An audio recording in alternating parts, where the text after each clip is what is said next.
I couldn't scrounge up something to do a proper Memorial Day special on, so I decided to show off this clock that I've been wanting to show off for quite a while now, more than a year actually, just hadn't gotten around to doing it. I've affectionately nicknamed this one the Phoenix, because, like the mythical Phoenix, this one rose from the ashes, more or less literally. You can see this big discolored spot on the bottom here of the plexiglass, and there's similar discoloration on the printed circuit board, although you can't really see it right now with the new transformer installed. I did a post-mortem on this thing, and what happened was the filter capacitor shorted out, and that put a really heavy load on the transformer, and also the rectifier diodes, but surprisingly those weren't damaged. And that eventually burned out the secondary, but it got things so hot in there that it shorted out the primary as well, and that burned out too. So it had an open primary and an open secondary. That's something you really never see. I've never seen that before myself. I replaced that transformer and added a fuse holder to prevent repeat performances, and of course replaced the shorted filter capacitor. I don't really trust filter capacitors from the 1970s that have been in something that has as many hours on it as a typical digital clock, so I replaced those as a matter of course. I also added that Sprague yellow jacket across it. I don't remember where I read it, but someone said that bypassing the electrolytic with a small either mylar or ceramic capacitor will help prevent voltage spikes from punching through the insulation on the electrolytic capacitor. It seemed reasonable enough. The mylar capacitor should help with noise filtering as well, high frequency noise. In any case, after installing those replacement components, the clock powered up. I was quite pleased at that nothing else had been destroyed. I was expecting to at least have to replace the rectifier diodes, but those all checked good before I put power to it. Now you'll notice that the clock is not ticking, and that's because it's based on the MK50250 clock chip. And one of its quirks is that it stays in this state until you press both the 10-minute set and hour set button at the same time. The high quality labeling here was added by me. The switches had no labels originally, and I prefer to have some kind of labeling on there for both me in the future and potentially some other person later on that might be using this clock down the line. Alright, so let's press those two buttons, and there it goes. Ticking away. Now if you hold down those two buttons, you'll advance the ones of minutes, and also reset and hold the seconds at 0.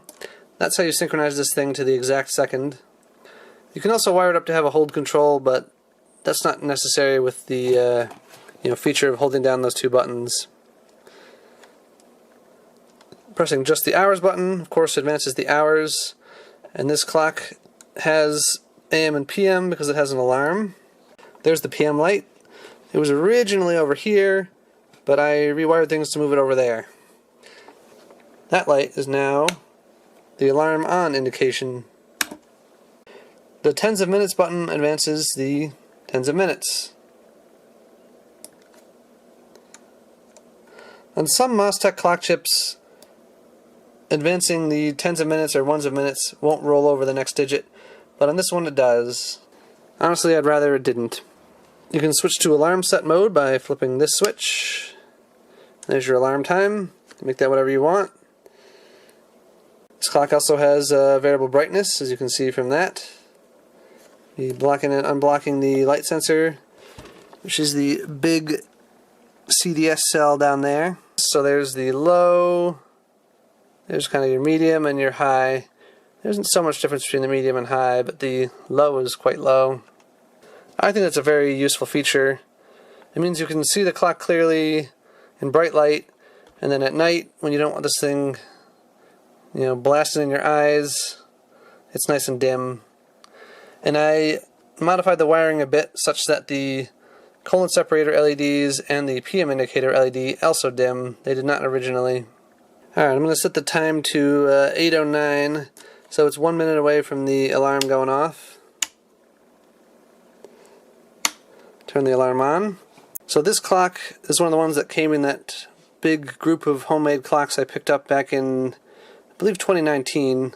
I'm slowly working my way through getting videos done on all of them. I do have all of them working, but they aren't all out on display anymore. I've gotten a number of new ones since then. One other thing I had to fix is that this speaker was rattling around in here. It had just been kind of, I believe, taped in place. I added these nice clamps and removed some of this tape here. I gotta eventually get the rest of that off. Someone added tape over the holes here, I guess, to... Here's the snooze control. That'll shut that up for 10 minutes. Or you can just turn the alarm off. Anyway, as I was saying, someone had taped over the speaker here to make it a bit quieter. I don't think it's particularly loud. It's not that annoying. I've definitely heard worse. I guess I don't really need to take this one apart to show you guys the inside. You can see more or less well enough from the back here. These transistors drive the segments and the PM light. And at the front there's 6 pairs of transistors, and those drive the digits.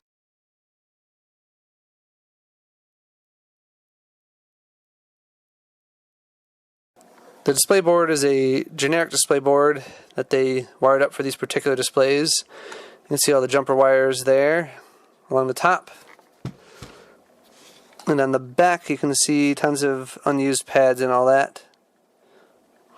This one apparently did not come pre-drilled, so they had to drill all those holes. That's a real pain in the neck. At that point I'd honestly just rather use perf board and do the wiring myself, as I've done before, which is also very tedious, to be honest. This clock dates back to around 1974 or so, and hopefully with the repairs and all that and shoring things up, it'll last another couple decades. One of the main things I had to do to this thing was just clean up all the gunk from the smoke residue on the inside. It was just absolutely caked in there, and it smelled pretty terrible. You couldn't smell it so much with the cover on. There was just a faint odor.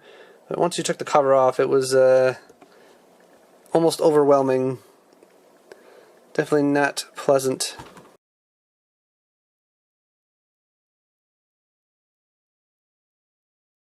Alright, thanks for watching.